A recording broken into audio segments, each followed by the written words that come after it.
헐값에 사버리는 건데요. 그러니까 자기 게임이 인질로 잡혀버리는 꼴입니다. 이게 퍼블리셔 대형사 말대로 하지 않으면 애지중지 자기 자식 같은 게임이 세상의 빛조차 보지 못하고 임신 9개월의 뱃속에서 산되는 셈이니까 그 값이라도 드릴 테니 제발 애는 죽이지 마세요. 세상 물정 모르던 겜돌이 개발자들 상대로 현실 부루마블의 도 같은 양복쟁이들이 낼름낼름 게임 뺏어먹던 그런 시절이 있었어. 이젠 게임 산업도 연차 쌓이면서 고도화됐고 높으신 양반들이 게임 들여다보게 되기도 했고 특히 중소형 개발사들도 산전수전 겪으면서 경험치도 쌓이고 해서 그런 기업 셉셉이들이 꽤 사라지긴 했지. 자, 뭐 방금 얘기는 이번 사태랑 무관하게 그냥 말하다 보니까 나오게 된 라떼 썰 정도로 이제 넘겨주시고요. 자, 어쨌든 개발사 하운드 13의 대표도 드네 이전부터 해서 게임판 구력도 커리어도 뭐 상당한 양반이니까 당연히 빠꼼일 거 아니요. 그냥 눈 뜨고 당하지는 않겠다는 생각이었는지 바로 냅다 세상에 폭로해버린 거 아니겠어요?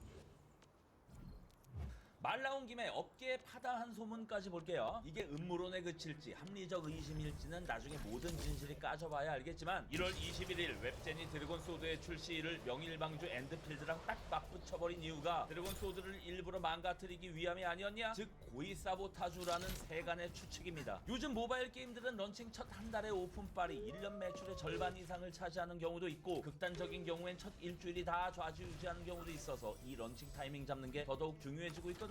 그래서 명일방주 엔드필드와 딱 겹치는 드래곤 소드의 그 공교로운 출시일이 더 의심받고 있지요. 근데 솔직히요, 아무리 그래도 이 정도까지 할까 싶었어요. 저희는 아무리 웹제니 하운드 13과 드래곤 소드를 탐냈다고 해도 아무리 그래도 일부러 망가뜨리기까지야 할까 싶었다고. 아무리 그래도 숨은 붙어있는 상태로 자기 걸 만들어야지 개발사랑 게임을 이 정도까지 망가뜨려 놓으면 과연 그걸 가지는 의미가 있겠느냐는 의구심인 거지. 그래서 여기저기 관련사 양반들한테 알아봤는데 저희의 이 의구심에 대해서 이런 반박도 있더라고요. 자, 뭐냐면 하운드 13 박정식 대표의 히트작 드래곤 네스트는 글로벌에서는 더 히트를 쳤고 그래서 아직도 해외 팬덤이 꽤 남아있다고 합니다. 실제로 해외 유튜버의 드네 영상 들어가 보면요, 아직도 추억하는 게이머가 되게 많아서 좀 놀랐어요. 그래서 웹젠 입장에서 만약에 드래곤 소드 역시 글로벌 히트각이 보인다는 계산이 나왔고 그래서 하운드 13을 먹어버리는 과정에서 설사 한국 내에서의 노이즈가 심하게 낀다 하더라도 일단 잡아먹은 후에 드래곤 소드를 글로벌에서 성공시킨다면 그깟 국내 잡음쯤은 상쇄하고도 한참 남는다라는 계산이었을 수도 있죠. 요즘 서브컬처 대세와 다르게 드래곤 소드는 글로벌 런칭이 아니라 한국 한정 런칭이었다는 것도 이런 추측에 무게를 실어주고 있다는 거고요. 근데 또 여기에 재반박을 하는 의견도 만만치 않았어요. 웹젠 경영진이라면 정말 몰랐을 수도 있다. 믿기 힘들겠지만 진짜 명일방주 엔드필드가 어떤 게임인지 서브컬처 장르가 뭔지 경영진이 진짜로 잘 몰랐을 수도 있다. 워낙 MMORPG로만 큰 돈을 벌어왔던 회사였기 때문에 NC 아이온2 무서운 것만 알고 명방 엠필 무서운 걸 몰랐을 수도 있다. 제가 몇 번째 쓰는 표현입니다만 진짜 아무리 그래도 웹젠 경영진이 무슨 동네 PC방 주인 아저씨가 아니잖아요. 웹젠이 이래봬도 상장 23년 차의 상장사예요, 상장사. 그래서 끝까지 믿기 힘든 제보였습니다만 근데 또 이게 웹젠 코어에 믿을만한 소식통한테 직접 들은 거라 이 가설을 아예 배제하기도 어렵고 뭐 하여튼 그렇습니다. 웹젠은 아이온2가 호랑이인 줄 알고 피했는데 드래곤 소드는 글짐승이 아니라 날짐승인 까치라서 사실 호랑이를 피할 이유가 전혀 없었고 호랑이 피하고 나서 만난 게 명방 엠필이라는 독수리였다. 서브컬처 쪽에 정통한 현남일 기자가 좋은 비유를 했는데요. 웹젠 경영진은 자기네가 퍼블리싱하는 게임 및 경쟁작들이 들짐승인지 날짐승인지 알고 출시일을 잡았는가? 이 질문에 대한 답에 따라 그 출시일 사보타주설의 진위 여부가 판가름될 겁니다. 만약 모르고 출시일을 잡았다면 무능에 가까울 거고요. 만약 알고도 출시일을 잡았다면 무모한 만용이었거나 정말 최악의 경우 이 사보타주일 가능성도 생기는 거겠지요. 드래곤 소드를 망치기 위한 계획이 일환으로 봐야 되지 않느냐. 일부러 엔드필드라는 강력한 경쟁자하고 출시를 맞붙여놨다, 이런 주장도 나오고 있는 상황이죠. 고도의 설계다. 근데 찐빠라.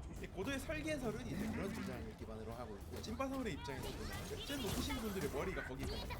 리니지 프로젝트건으로 알투에 1심 졌죠.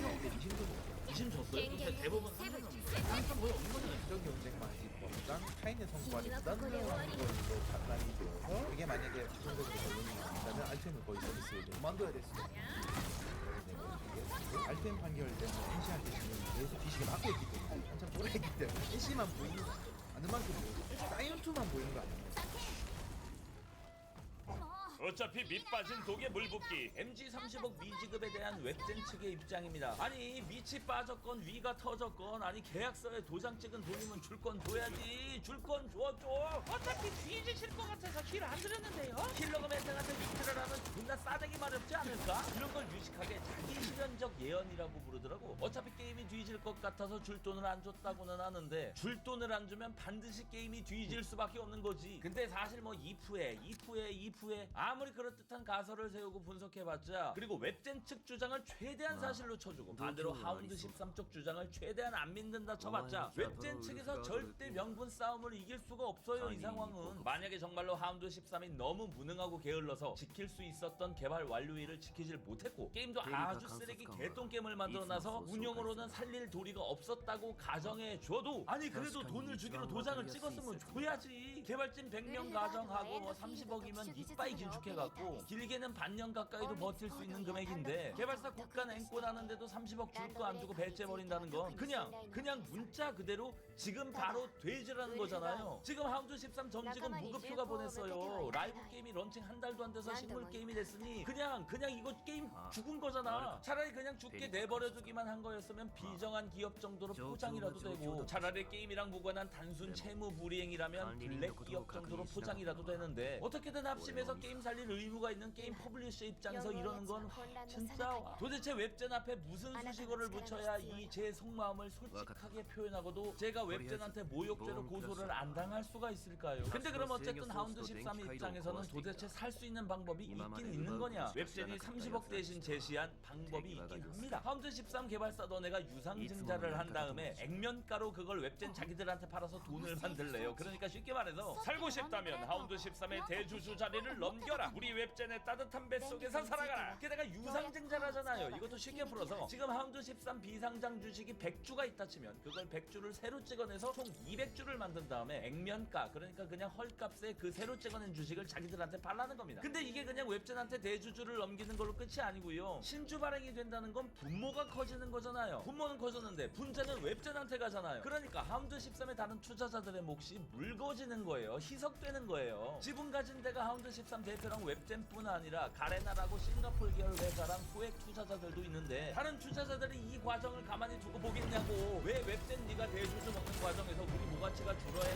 넘기는 걸로 끝이 아니고요. 신주 발행이 된다는 건 분모가 커지는 거잖아요. 분모는 커졌는데 분자는 웹젠한테 가잖아요. 그러니까 하운드 13의 다른 투자자들의 몫이 묽어지는 거예요. 희석되는 거예요. 지분 가진 데가 하운드 13 대표랑 웹젠뿐 아니라 가레나라고 싱가폴 계열 회사랑 소액 투자자들도 있는데 다른 투자자들이 이 과정을 가만히 두고 보겠냐고. 왜 웹젠 네가 대주주 먹는 과정에서 우리 모가치가 줄어야 되냐고 난리 날 거 아니야. 하지만 또 우리의 그 킹황과 웹젠이 그렇게 막 허술하거나 부도덕한 기업이 아니잖아요. 웹젠 경영진한테는 다 생각이 있더라고. 다른 투자자들을 직접 설득을 하래. 하운드 13 니네가 직접 그러니까 받을 돈도 못 받고 자식도 뺏기게 생겼는데 도리어 대신 사과하면서 선물 주고 다녀야 되는 꼴이야. 와, 아무리 그래도 진짜 이거 너무한 거 아닌가? 게다가 킹젠이 진짜 소비자 친화 기업이시잖아요. 얼마나 씨가 소비자 친화적이시면 전액 환불을 아주 그냥 대승적으로다가 한 방에 결정하셨어. 진짜 웹젠의 전액 환불 결정이 얼마나 대단한 거냐면요. 섭정 없다고 안내하고 섭정 직전까지 알뜰하게 과금 빨아낸 다음에 그러고 나서 게임 두 개를 기습 섭정 때려버리고도 세계 게임 업계 사상 전무후무한 149연 꽝바닥 확률 조작을 저지르고도 그러고도 전액 환불 절대 안 하시던 데가 대갓젠이신데 우와 드래곤 소드는 뭐 공정위에 걸린 것도 없는데 그냥 시원하게 전액 환불을 때려버리고 무렵고 180연 자막 막 갖다 퍼주신다고? 완전히 그냥 대왕 킹젠 쩔갓젠 엠퍼러젠이네. 맥키는 고작 해골물 공속 이슈 때문에 전액 환불 터졌잖아요. 맥키는 진짜 양반이었어. 웹젠의 대표 게임 뮤 아크엔젤은 공속뿐만 아니라 쿨타임도 맥댐도 죄다 해골물 스탯이었어. 공속 쿨탐 맥댐 증가가 실적용은 안 되면서 돈 박을 때마다 전투력은 꼬박꼬박 올라가. 이것 때문에 공정위가 웹젠을 또 물었어. 또 공정위 최다 피감 기업 업적작하는 거예요? 공정위가 탈수기해놓고 탈탈 털어보면 또 알아. 149형 꽝바닥 같은 거 더 딸려 나올지. 아니 무슨 김한계의 그랜드 슬래머예요. 아주 그냥 소비자 폭행까지 하면 전관왕이겠네. 국감 끌려나가서 금배지한테 주워 터지면서도 149형 꽝바닥 확률 조작 때도 공정위한테 털리고 과징금 때려 맞을 때도 그래도 절대 안 해주던 전액 환불을 별탈 없던 드래곤 소드에서는 굳이 해주신다고. 왜 굳이 해줄까요 전액 환불을? 자 개발사 퍼블리셔가 서로 정해진 퍼센트로 매출을 동갈라 잘라먹지요. 근데 그 매출을 빵으로 만들면 어찌 됩니까? 개발사 퍼블리셔가 둘 다 데미지를 받잖아요. 근데 개발사 하운드 13의 피통이 13이라면 퍼블리셔 웹젠 피통은 1300이야. 같은 데미지를 받아도 퍼센트가 다르다고. 퍼센트가 하운드 13은 숨통 끊어질 때 웹젠은 손톱 빠지는 거라니까요. 이게 내 손톱 하나 뽑아서 던지면 저 탐나는 놈 딱 먹기 좋게 빈사 상태 되는데, 와 진짜 존나 남는 장사긴 하다. 설사 하운드 13 입장에 감정이입되신다고 해서 드소 유저들한테 환불하지 말라고 할 수도 없어요. 이게 이미 한국에선 미래가 안 보이니까. 제가 기자 양반 통해서 얻은 빅소스 일단 2개 깔게요. 먼저, 아니 이게 무슨 소래포구 광장시장도 아니고 최첨단 판교 테크노밸리에서 2026년에 일어난 일이라는 게 기자 양반 소스를 보면서도 진짜 믿기지가 않아. 자, 웹젠의 요구대로 지분 계산을 다시 하면 하운드 13의 대주주였던 박정식 대표 지분이 31%에서 몇 프로로 바뀌는지 계산을 해봤더니요, 한번 여러분들이 예상을 해보세요. 31%에서 몇 프로가 될까? 3, 2, 1. 정답 1%. 자기 지분이 31%에서 1%가 돼요. 이게 믿겨져요? 웹젠한테 원래 받아야 되는 30억을 받으려면 대표가 자기 지분 30%를 뜯겨야 돼. 30억에 30% 계산 딱 떨어지긴 하네. 아니 제가 지금 아니라는 말을 몇 번 하는지 모르겠는데요. 아니 개발사 대표 지분 31%가 1%가 된다는데, 아니 이게 무슨 식민지나 무슨 뭐 패전조약이라든가 리니지 기란성 성주가 폭정을 한다든가 무슨 트로피커 유저 모드 같은 게 아니고, 이런 게 진짜 현실에서 원래 되는 거예요. 이게 받을 돈 못 받은 창립자 대표가 받을 돈을 받으려면 31% 대주주에서 소액 투자자 1% 따리로 강등? 이런 게 진짜 무슨 유아용 기업 극화 라노벨 같은 게 아니고, 이런 게 진짜 현실에서 벌어질 수가 있는 일이냐고. 제가 지금 아니다음으로 많이 쓴 말이 뭐냐면요, 아무리 그래도 웹젠이 구멍가게도 아니고 아무리 그렇게까지 할까? 이 음모론을 듣고, 야 아무리 그래도 이 말을 왜 이렇게 계속하냐면요, 아니 아무리 그래도 웹젠은 상장사잖아요. 정말 상장사로서 최소한의 선이란 게 있잖아요. 아니 진짜 좀 너무하잖아 이거.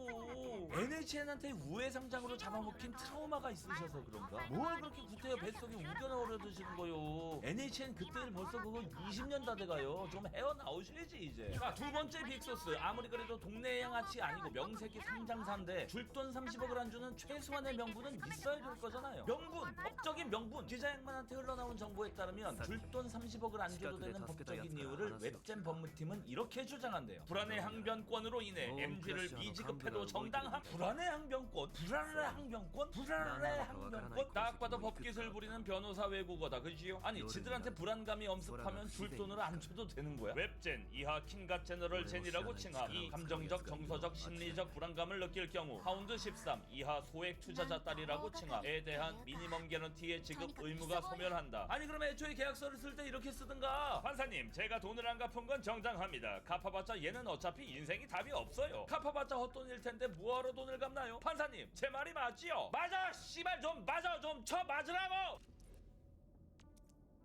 하운드 13 박정식 대표가 주식백과 출연을 요청한 몇 시간 뒤 웹젠이 돌연 입장을 뒤집고 30억을 바로 쐈어요. 입금 호소를 위한 출연 계획이었으니까 입금됐으니 뭐 출연은 캔슬했고요. 대신 통화 인터뷰로 대체합니다. 과연 30억으로 다 끝난 걸까요? 게임은, 그리고 유저는 어떻게 될까요? 지금 한국 기준으로는 이제 다시 서비스를 진행하기 힘든 상태로 보거든요. 그동안 웹젠에 이제 그럼 글로벌 대응이나 마케팅 플랜이나 이런 거를 어떻게 할 건지 여러 번 요청을 드렸었는데, 이 부분도 아직까지는 정확한 확답은 없었던 상태예요. 환불 조치도 다 끝나고 이런 상태라서 다시 한다면 굉장히 많은 논의가 필요하긴 해요. 파판 14 같은 경우에는 완전히 운석 떨어뜨려서 세계를 리셋해버렸고, 모텔컬 같은 경우에는 아예 게임 제목을 리바이브로 바꾸고서 이제 부활을 해버렸는데, 뭐 이런 어떤 특단의 조치 같은 걸로 한국 게이머분들한테 다시 선보이고 싶으신 마음은 없으세요? 어떤 식으로든 다시 재개를 하고 싶은 게 진짜 생각이고요. 저희는 다른 퍼블리셔를 구하더라도 이 게임을 계속 살려서 해외든 한국이든 런칭을 하고 싶다. 이제 웹젠도 저희랑 이제 계속 같이 하고 싶은 생각이 있다면 그거에 맞는 대안을 좀 제시해달라. 직원분들은 이제 어떻게 하실 건가요? 다시 출근시키실 건가요? 뭐 성현님께는 전달이 됐지만 직원분들한테는 아직은 공식적으로는 얘기를 못 드린 상태고요. 왜냐면 이후에 어떻게 웹젠이 제시하거나 전혀 또 생각하지 못한 게 나올 수도 있어서 멀지 않은 시기에 이제 다시 복귀를 하긴 할 건데, 웹젠이 미니멈 개런티 지급을 갑자기 결정하게 된 이유가 뭘까요? 사실 지식백과 김성애님도 인터뷰 제안을 이렇게 주시고 이철우 변호사님도 관심 막 보여주신 것도 굉장히 많고 종합적으로 작용한 게 아닐까? 정말 이 게임 쪽에 이런 굉장히 어려운 일 생길 때마다 몸소 막 나서서 되게 많이 대변도 해주시고 막 노력해주시고 이철우 변호사님도 같이 그런 해결을 하려고 노력하는 걸 사실 많이 봤거든요. 특히 저희같이 중소 작은 회사에서는 너무너무 힘이 되는 것 같아요. 정말로 목소리를 낼 수 있는 방법이 거의 없다고 볼 수 있는데 그런 거를 진짜로 나서서 대변해주는 역할을 진짜 한다고 보여지고 있고요. 게임계에서 직접적으로 뭔가 건드릴 수 없는 부분들을 진짜 두 분이 나서서 해결해주는 걸 보면은 이런 역할이 또 생기기 쉽지 않지 않을까? 이제 어깨가 으쓱해지고 또 그러네요. 예, 예. 어쨌든 제일 중요한 건 이용자니까요. 이용자분들이 드래곤 소드 다시 좀 원활하게 할 수 있게 이렇게 상황이 잘 봉합이 됐으면 좋겠습니다. 너무 게임을 많이 잘 즐겨주셔서 진짜 유저분들한테 되게 감사드리고 지금까지 막 지지해주셔서 너무 고맙다. 그리고 너무 이런 상황을 만들어서 너무 죄송하다는 말씀을 지금 이 인터뷰에서 이제 드리고 싶거든요. 두둥이 분들께 꼭 전해드리겠습니다. クラッシャーの小細工だ。この煙嫌な感じする。お、あの遠くに見える大きいやつなんだろう。主張だ。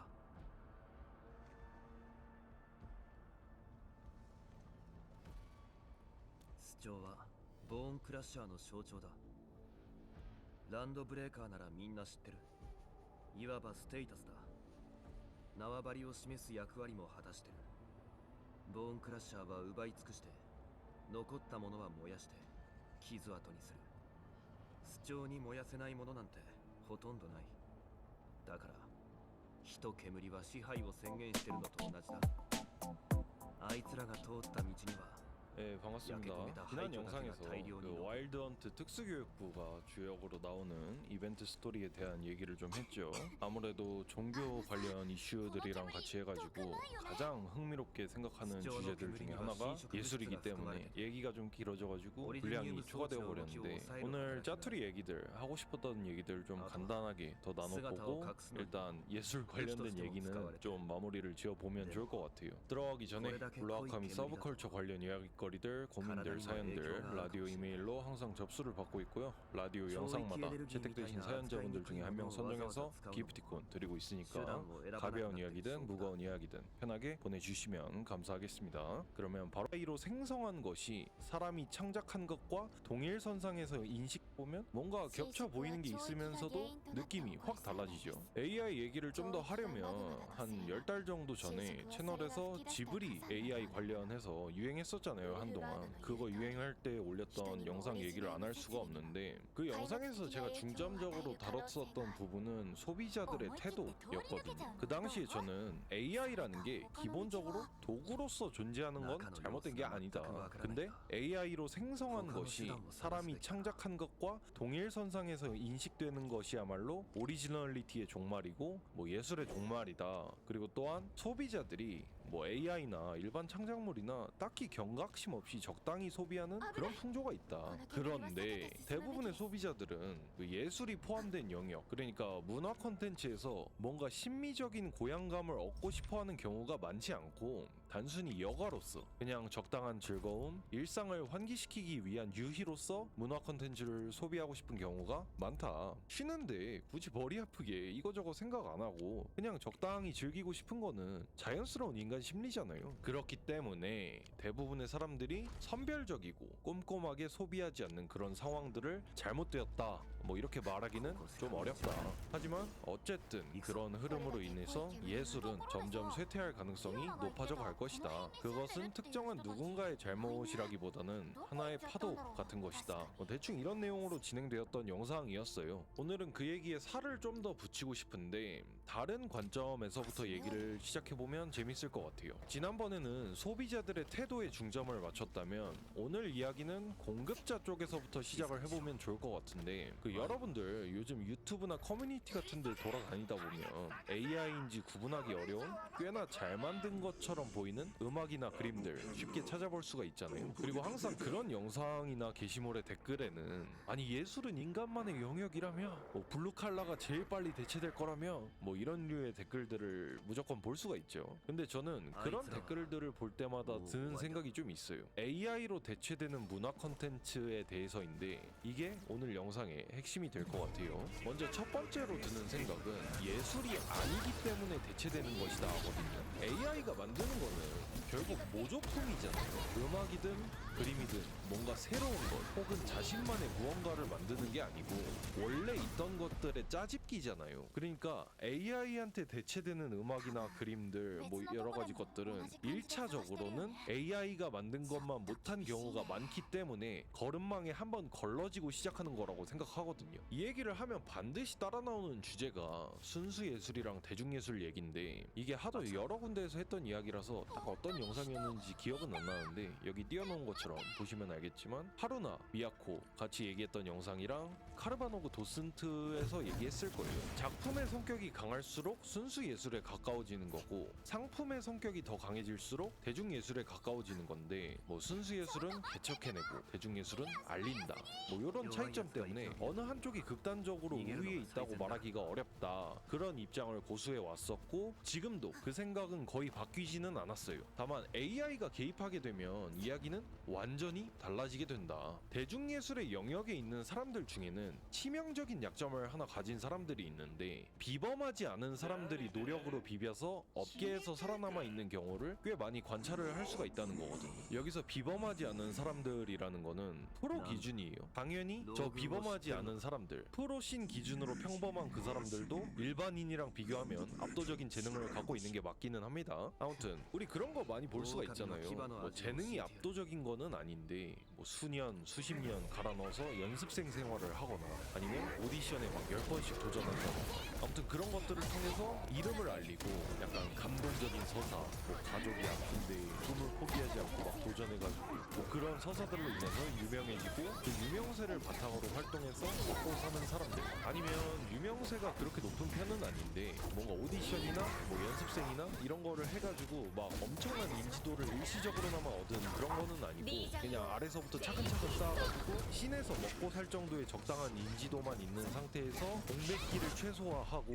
엄청나게 다작을 해서 생계를 유지하는 뭐 이런 류의 사람들을 굉장히 쉽게 관찰을 할 수가 있잖아요. 근데 문제는 이런 사람들은 기본적으로 실력이나 자기만의 특별한 무언가가 살아남아 있는 가장 큰 이유가 아닌 경우가 많거든요. 그러니까 생계를 유지할 최소한의 인지도를 얻는 과정에서 아까 말했던 그 사람의 서사적인 부분이라던가 아니면 작업물의 일부 특징들이 시의적절하게 셀링 포인트로 작동을 하면서 한동안 업으로 삼을 수 있을 정도의 동력을 얻게 되는 게 이 가장 큰 이유에 해당한다고 볼 수가 있을 것 같아요. 다시 말하면 이런 부류에 속하시는 분들은 대체 불가능한 존재는 아니라는 거예요. AI처럼 학습도 출력도 빠른 존재가 등장하는 순간에 안타깝게도 가장 먼저 탈락하게 되는 부류의 사람들이라는 거죠. 근데 자기 필드에서 이름을 꽤 날리고 있는 사람들 중에서도 그런 식으로 이미지나 팬덤의 관성적 소비에 기대서 살아남아 있는 분들이 좀 있었고 AI가 그 이상의 퀄리티를 균등하게 계속 찍어내면서 지금까지 그런 식으로 살아남았던 사람들이 추풍낙엽처럼 쓰러져가는 그 상황이 대중들에게 있어서 굉장히 충격적으로 다가오다 보니까 예술이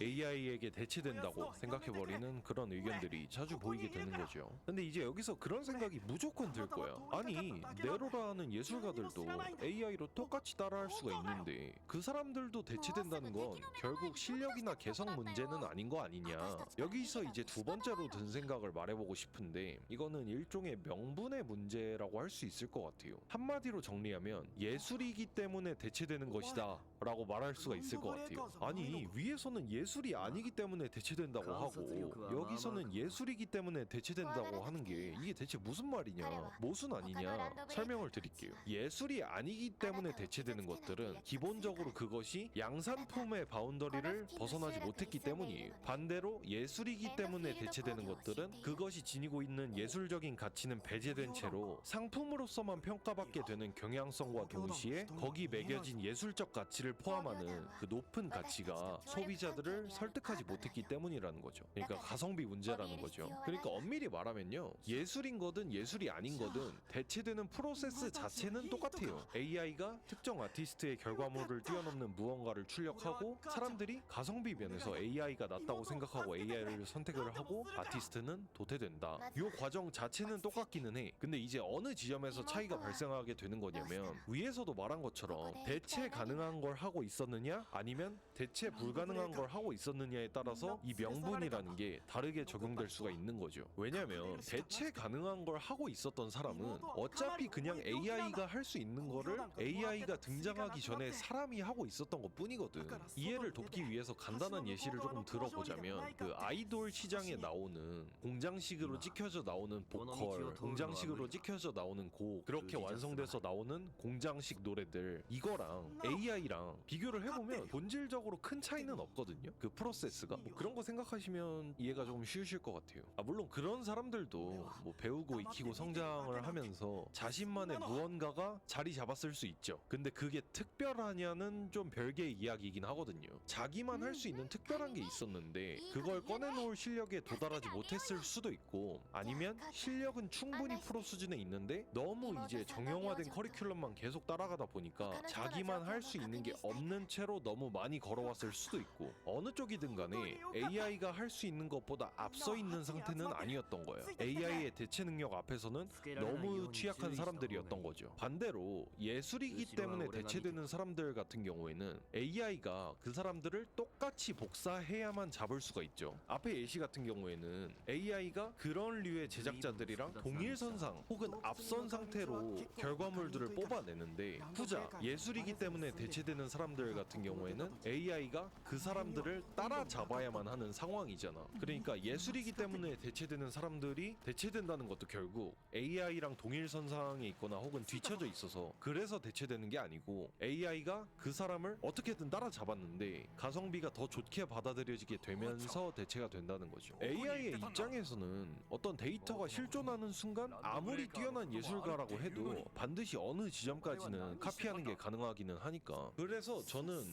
이쪽 같은 경우에는 엄밀히 말하면 도태라고 표현하기보다는 개성 살인에 가깝다고 표현할 수 있을 것 같아요. 일단은 여기까지의 이야기로 두 가지 정도의 결론을 먼저 들려드릴 수가 있을 것 같은데, 첫째로 제가 생각하는 예술이라는 걸 구분하는 기준은 그것이 AI가 동일선상 혹은 앞서서 따라할 수 있는 것인가, 아니면 오로지 인간만이 그것을 최초로 할 수 있으며 AI는 그것을 따라할 수밖에 없는 입장에 있는 것인가, 둘 중 어느 쪽이냐에 따라서 예술이냐 아니냐가 갈린다고 생각하거든요. 물론 예술을 가르는 개인적인 기준은 이거 말고도 굉장히 많이 있기는 한데, 오늘 이 이야기에서는 일단 이 기준만 적용을 해서 판단을 했다, 뭐 이 정도로 생각을 해주시고 넘어가면 좋을 것 같고요. 둘째로 결국 예술이라는 게 대체되는 프로세스에 가장 직접적이고 가장 강한 영향력을 행사하고 있는 게 소비자들의 태도라는 거거든요. 이전 영상에서는 소비자들이 문화 콘텐츠를 소비하는 거는 여가의 영역이고 거기에서 깊게 고민하지 않고 소비하는 태도를 가지고 잘못되었다고 할 수는 없다, 뭐 이런 식으로 얘기를 했었다고 위에서 얘기를 했었잖아요. 그러니까 그런 소비 구조가 본질적으로 바람직하냐 하면 이상적으로 바람직하다고 할 수는 없지만, 문화 콘텐츠라는 게 본질적으로 어떤 포지션에 있는가라는 배경을 생각하면 결국 문화 콘텐츠라는 거는 오락이잖아요. 근데 오락을 가볍게 소비하는 거를 가지고 잘못되었다고 할 수가 있을까요? 아니잖아. 뭐 그런 식으로 이제 정리를 하고 넘어갈 수가 있는 내용인 건데, 여기서 조금 더 해볼 만한 얘기가 하나 있어요. 예술의 존립이라는 관점에서 볼 때 이 소비자들의 태도에 악영향을 줄 만한 거를 우리는 이번 이벤트 스토리에서 나온 것으로부터 떠올려 볼 수가 있다. 그러니까 서두에 했던 비유로 대입을 해서 보면 전시회에다가 AI 그림 걸어놓고 그걸 예술품인 것처럼 보고 있을 사람들을 조롱하려고 의뢰인이 그런 행동을 했던 거라고도 볼 수가 있는데, 아이러니하게도 이벤트 스토리에 등장한 이 의뢰인의 행동은 굉장히 친절한 행동이죠. 왜냐하면 아기가 겉으로 적나라하게 드러났잖아. 여러분들 이벤트 스토리 보면서 무슨 생각하셨어요? 저 예술병 걸린 선민의식충 새끼 존나 음흉하네, 그러니까 평생 위장만 그리고 살아왔지, 뭐 이런 생각 안 하신 분들도 있겠지만 그런 생각 하신 분들도 있겠죠. 다시 말하면 의뢰인은 본인이 틀렸다는 거를 온몸으로 드러내줬어요. 그래서 특수교육부랑 아키라한테 따이땅한 거고, 이벤트 스토리를 보는 우리도 초면부터 이미 부정적인 인식을 가지고 이야기를 읽어나가게 됐었죠. 경계심을 유발했다는 소리죠, 의뢰인이. 근데 우리가 현실에서 보는 AI 그림이나 음악은 어떻죠? 그 그게 선명한 악의를 가지고 우리한테 거부감을 일으키나요? 물론 이제 의도적으로 불쾌하게 만든 뭐 그런 것들이 분명히 있기는 하지만 보편적으로는 아니지 않아요? 전문가들은 점점 발전하는 AI를 칭찬하고 있고 AI는 마치 칭찬에 보답하는 것 마냥 가파르게 성장을 계속해 나가고 있고 소비자들이 더 직관적인 접근성을 취할 수 있도록 인터페이스 같은 측면에서도 그러니까 편의성 측면에서도 최적화에 최적화를 거듭해서 점점 우리 곁으로 가까이 다가오고 있잖아요. 그리고 이런 뭐 편의성이니 인터페이스니 이런 거 다 떠나서 다른 무엇보다도 사용자가 쉽게 원하는 걸 마음껏 만들어낼 수 있다는 마르지 않는 상품성이 사람들한테 매력적으로 어필이 되고 있잖아. 이벤트 스토리의 의뢰인은 선명하게 악의를 드러냈고 너무나도 얕은 수를 쓰려다 들켰기 때문에 특수교육부한테 저지당하고 끝이 났지만 AI라는 거는 너무나도 친절하고 매력적으로 다가와서 자신이 의도했던 그렇지 않든 간에 사람들의 눈을 가리면서 한편으로는 예술이라는 것에 목을 쬐고 말려 죽이고 있다는 거죠. 마치 의뢰인이 이벤트 스토리 대사에서 위작으로 세상을 가득 채우겠다고 독백을 했던 것처럼 AI는 그거를 실제로 현실에서 하고 있다는 거죠. 근데 이제 여기서 아니 근데 뭐 AI로 예술을 할 수도 있는 거 아닌가요? 뭐 이런 식으로 생각을 할 수도 있는데 저는 솔직히 말해서 진짜 끔찍한 생각이라고 느꼈어요. 제 개인적인 의견을 좀 말해보자면 순수 예술이랑 대중예술 아까 했던 얘기죠. 이 두 가지 바운더리가 주고받는 선순환에 대한 부분을 얘기를 좀 해보고 싶은데 음악 산업을 예시로 보면 좋을 것 같아요. 위에서도 말한 것처럼 순수 예술의 분야에 있는 것들은 그게 뭐 장르가 됐든 아니면 아예 새로운 악기를 만들고 쓴다던가 새로운 사운드의 조합 뭐 이런 식으로 실험적이고 모험적인 시도들을 해가면서 음악의 미지의 영역들을 새롭게 개척해 나간단 말이에요. 그리고 대중예술의 영역에 있는 다수의 음악가들은 그런 신선하고 충격적인 시도들의 영감을 받아가지고 그 새로운 장르의 대중성을 가미한 재해석을 하기도 하고 아니면 오마주를 통해서 장르 자체를 대중화시키려고 하기도 하고 그렇게 장르 자체가 사람들한테 알려지게 되면 장르의 개척자인 해당 순수 예술가의 음악에도 사람들이 귀를 열게 되면서 또 창작을 지속해 나갈 원동력을 제공받을 수 있게 되는 것도 있고 뭐 이런 식으로 순수 예술이랑 대중예술은 선순환을 좀 주고받고 있는 건데 만약에 AI가 음악 시장 전반을 장악한다고 가정을 해봅시다. 자, 애초에 AI를 무언가에 도입하는 이유가 뭐죠? 효율화, 최적화를 위한 게 가장 크단 말이야. 근데 순수 예술이라는 거는 기본적으로 효율이랑 거리가 가장 먼 행위야. 실패하면 아무것도 남지 않고 경우에 따라서는 비웃음만 살 가능성도 있단 말이야. 근데 AI를 도입한다는 거는 실패에 대한 확률을 극단적으로 줄이는 방향성을 선택한다는 거고 다시 말하면 도전성이라는 거를 극단적으로 거세하는 거나 마찬가지거든요. 뭐 여러 번의 시도를 계속해서 하니까 뭐 도전성이 오히려 높아지는 거 아니냐 뭐 그런 식으로 생각할 수가 있겠지만 그 여러 번의 시도를 하는 프로세스가 아예 미지의 영역에서 뭔가를 꺼내오는 게 아니고 기존에 있던 것들의 데이터들을 약간 모아가지고 그 안에서 확률이 높은 무언가를 뽑아내는 거잖아요. 그러니까 도전성은 거세된다고 보는 쪽이 조금 더 합리적이지 않나 그렇게 생각을 합니다. 아무튼 이야기를 좀 더 이어나가 보자면 기존의 대중예술을 하는 사람들은 적어도 최소한의 자기 주관을 가지고 다양한 분야의 순수 예술가들에게서 영감을 받아서 그나마 조금이라도 시도라고 부를 수 있는 무언가를 하고 작품일 수 있는 여지가 조금이라도 남아 있었다면 AI로 음악을 찍어내는 사람들한테는 보통 그런 거는 없다는 거죠. 오랜 시간 동안 쌓아올린 이론적인 지식을 통해서 곡을 하나하나 의도를 담아서 써내려가는 것도 아니고 가사도 보통은 AI로 딸깍해서 만들어내는 경우가 많고 직접 썼다는 것들도 그냥 그 시기에 화제가 되는 이슈를 다뤘다는 도파민에 마비 돼서 가사의 조악한 완성도를 적당히 가리고 웃고 넘어가자는 분위기가 대부분이죠. 그 있잖아요 그거 웃어 분위기 씹창내지 말고 그거 마냥 풍자와 해악이라는 거를 완성도를 가리는 방패로 쓰는 경우가 많다는 거죠. 물론 조회수 몇백만씩 나오는 잘 만든 것처럼 보이는 AI 결과물 음악들도 종종 나오기는 하지만 사실 세부적으로 뭐 예술이 어떻다 이런 거 다 따지기 전에 AI 음악이라는 거는 이런 느낌으로 만들고 싶은데 정도까지만 생각을 하면 노력을 딱히 할 필요도 없이 완성되어서 나온다는 점이 예술이 될 수 없다는 증거라고 생각해요. 그 안에 저는 철학은 없다고 생각해요. 취향을 조금 끄슬려서 집어넣은 잡히지 않는 연기 같은 무언가만 있을 뿐이라고 생각을 합니다. 저는 예술이라는 거는 기본적으로 모든 구간이 보통에 가까운 고민을 거듭한 결과여야 한다고 생각하거든요. 예술이 예술이고 가치가 있는 거는 그 안에 담긴 게 단순히 창작자의 고생의 결과물인 거를 넘어서 그 사람의 삶과 영혼이 담겨있기 때문인 거거든. 그리고 뭐 장르의 역사, 창작자가 AI가 이걸 어떻게 해석했는지, 자신의 어떤 음악적 강점이랑 메시지를 담아서 어떤 개성을 담아서 완성을 시켰는지, 이런 복합적인 것들이 망라된 정수이기 때문에 가치가 있는 거라고 생각해요. 그러니까 AI라는 거는 결국 편의성이라는 거를 갖추고 있기 때문에 역설적으로 예술이라는 결과에 도달할 수 없다, 그런 얘기를 하고 싶은 거기도 해요. 그리고 또 그거를 넘어서 AI는 질서를 무너뜨리는 공해가 되기도 해요. 이게 무슨 말이냐면,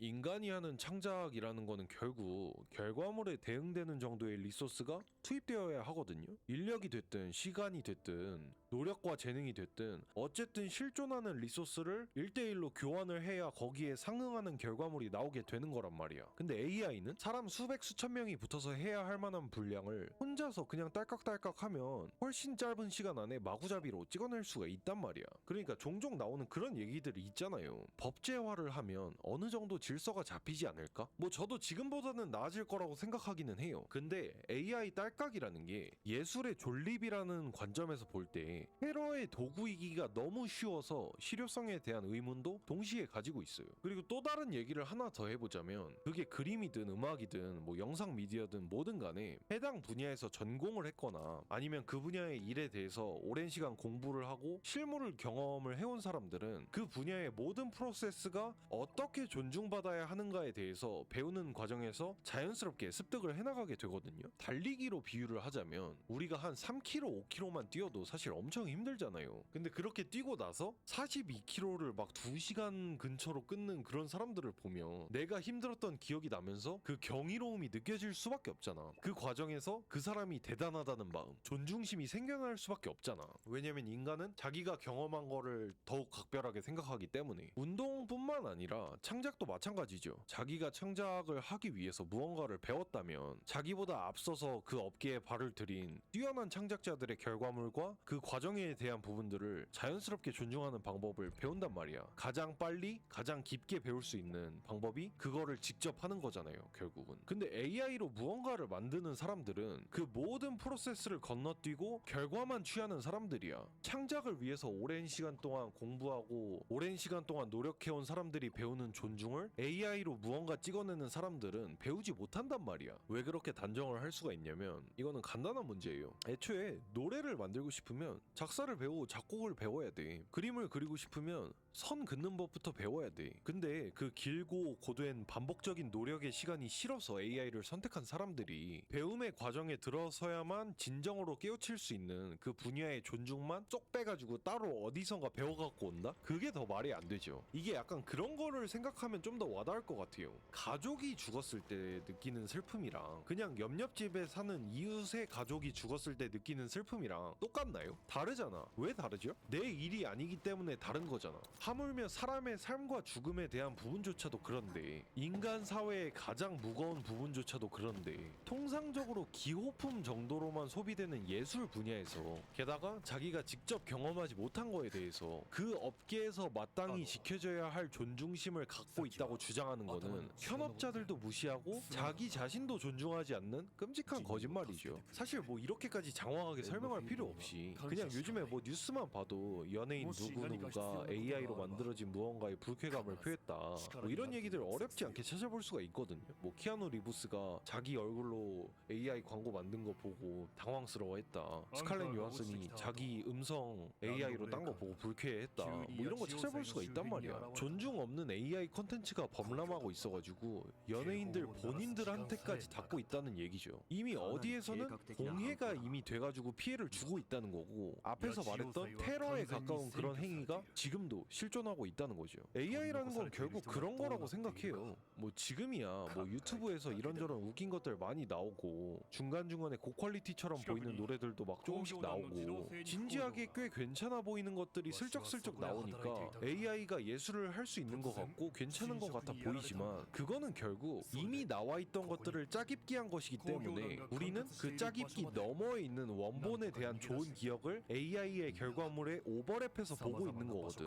허상이라는 거죠. 물론 AI가 예술을 할 가능성이 완전 제로인 건 아니에요. 제가 짧은 가정을 하나 해볼게요. AI를 완전히 인간 지능이랑 똑같이 대응을 시켜가지고 한 살부터 시작을 하는 거야. 만들어진 순간부터 인간 부모, 혹은 인간 부모와 완전 동일선상에서 볼 수 있는 부모격의 존재가 그 AI를 양육하는 거야. 그래서 AI가 성장 과정에서 인간과 완전히 동일한 메커니즘의 사고방식과 성격 형성을 거치게 되고 똑같이 학교도 다니고 공부도 하고 놀러도 다니면서 그 과정에서 음악 공부도 뭐 열심히 하고 악기 연습도 해. 그래서 인간 나이로 한 성인쯤 됐을 때부터 AI의 어떤 그 인간을 뛰어넘는 연산 능력이 아니고 인간과 동일한 방법으로 얻은 경험과 능력을 바탕으로 해서 곡과 가사를 쓰고 노래를 만들고 자기만의 이야기를 보여주면 그러면 그거는 예술이라고 할 수 있을 것 같아요, 저는. 근데 여러분들 위에서도 말했지만 AI를 쓰는 본질적인 이유를 생각해보면 그렇게 하는 미친놈은 절대 없겠죠. 그래서 AI가 예술을 할 일은 없다는 거다. 뭐 이야기를 좀 쓰다 보니까 마냥 AI를 절대악처럼 쓴 것 같은데요. 뭐 서두에도 말했다시피 AI 자체는 나쁜 게 아닐 것 같아요, 저는. 근데 여러분들 위에서도 말했지만 AI를 쓰는 본질적인 이유를 생각해보면 그렇게 하는 미친놈은 절대 없겠죠. 그래서 AI가 예술을 할 일은 없다는 거다. 뭐 이야기를 좀 쓰다 보니까 마냥 AI를 절대악처럼 쓴 것 같은데요. 뭐 서두에도 말했다시피 AI 자체는 나쁜 게 아니에요.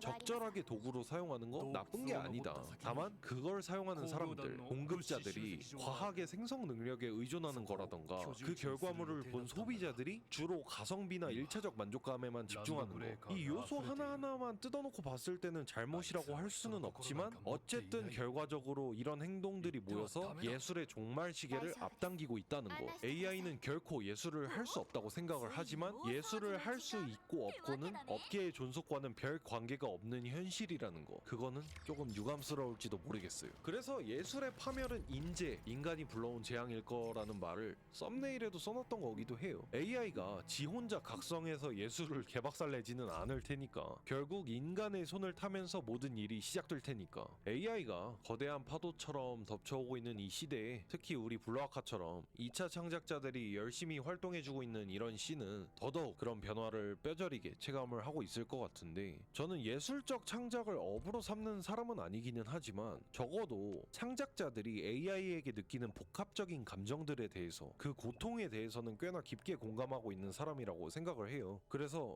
진심을 담아서 말씀을 드리고 싶어요. 힘냈으면 좋겠다. 밀려오는 파도는 막을 수가 없겠지만 잘 살아남아가지고 하고 싶은 예술을 계속해서 해나갈 수 있고 선보일 수 있는 그런 세상이기를 항상 기도하겠습니다. 아무튼 AI 관해서는 하고 싶은 얘기가 여전히 아직도 많고요. 그거를 또 급하게 압축을 시키려다 보니까 얘기가 좀 부분 격하고 구구절절한 부분들이 좀 있어요. 2주 연속으로 좀 빡센 얘기 하려니까 저도 좀 피곤합니다. 아무튼 뭐 제가 놓친 게 있거나 흥미로운 다른 의견들 있으시다면요, 댓글로 많이 차분하게 의견 공유를 좀 해주시면 감사하겠습니다.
行動隊 Z7 のエンドフィールド行動隊 Z7 隊長明栗、ただいま参りました。管理人、レポート概要、予算の見積もり、作戦計画、すべて作成完了です。どちらから確認されますか？行動隊 Z7 エンドフィールド行動隊 Z7 たエンドフィールド行動隊 Z じめまして。私はロドスの特派員でコードネームはスノーシャイン。